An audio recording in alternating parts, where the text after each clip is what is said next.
నిన్నటి ఎపిసోడ్తో నిఖిల్ విన్నర్ అవుతాకి చాలా ఛాన్సెస్ ఉన్నాయి. ఎందుకంటే నిన్న ఎపిసోడ్ మామూలుగా రాలేదు. నిఖిల్కి చాలా పాజిటివ్గా వచ్చింది, అలాగే చాలా హైప్ వచ్చింది. నిఖిల్ ఫ్యాన్స్ అందరికీ మాత్రం చాలా పండగనే చెప్పుకోవచ్చు. ఎందుకంటే ఇప్పుడు దాకా చాలామంది నిఖిల్ అసలు ఏంటి ఏం మాట్లాడట్లేదు అనే హౌస్లో అన్న వాళ్ళకి చాలా గట్టిగానే రీసౌండ్ అనేది వినిపించుండిద్ది బిగ్ బాస్ హౌస్లో. మామూలు రీసౌండ్ వచ్చి ఉండదని చెప్పుకోవచ్చు. ఎందుకంటే మామూలుగా అలాగే ఏదైనా ఎలివేషన్ సీన్ పడితే మామూలుగా ఉండదు అని చెప్పాను. అలాంటి ఎలివేషన్ సీన్ ఇదే నిఖిల్కి.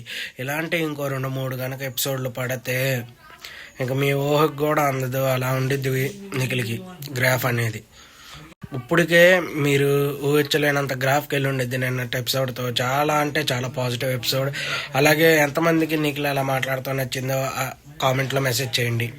అయితే నిన్న మాత్రం చాలా కోపంగా మాట్లాడాడు నిఖిల్. ఎందుకంటే తన ఫ్రెండ్ వెళ్ళిపోయాడు, అసలే కొంచెం లోలో ఉన్నాడు. అలాంటి టైంలో పాత పాయింట్లన్నీ తీసుకొచ్చి మాట్లాడతాం చాలా బాధ అనిపించింది. అందుకే చాలా కోపంగా మాట్లాడి ఉంటాడు.